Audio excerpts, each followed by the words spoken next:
আসসালামু আলাইকুম জিসান দা আমাকে এত সুন্দর একটা উপদেশ দেওয়ার জন্য বা এত সুন্দর একটা সুন্দর মতো কথা বলার জন্য তোমাকে অসংখ্য অনেক অনেক ধন্যবাদ। যেটা তোমার মতো ভাইদের জন্য বা আমার মতো ভালোবাসা ভাইদের জন্য এটাই সবচেয়ে একটা খুশির দিন যে আমি আমার মামির বাসা তোমাকে অনেক কষ্ট করে শেয়ার করলাম।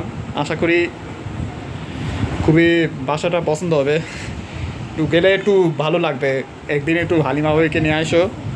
হালিমা ভাবি মনে করো একটু একবার গেলে আর ফিরে আসার মতো থাকবে না, বাসা থাকবে না।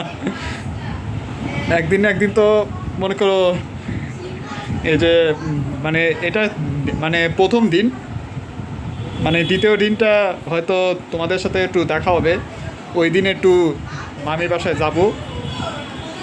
আমার সঙ্গে ওই যে আমার এই যে ছোটো বোন সান্দানা সান্দানা তো আছেই। এই যে সান্দানা সান্দানা এই যে এইখানে ওইখানে বসা, ওই যে সান্দানার ওইখানে বসা, এই যে এই যে জিসানরা, তুমি একদিন ইনশাল্লাহ আমার নতুন ভাবি এবং আমার বড় ভাবি হালিমা ভাবিকে নিয়ে এসো প্লিজ। আল্লাহ হাফেজ।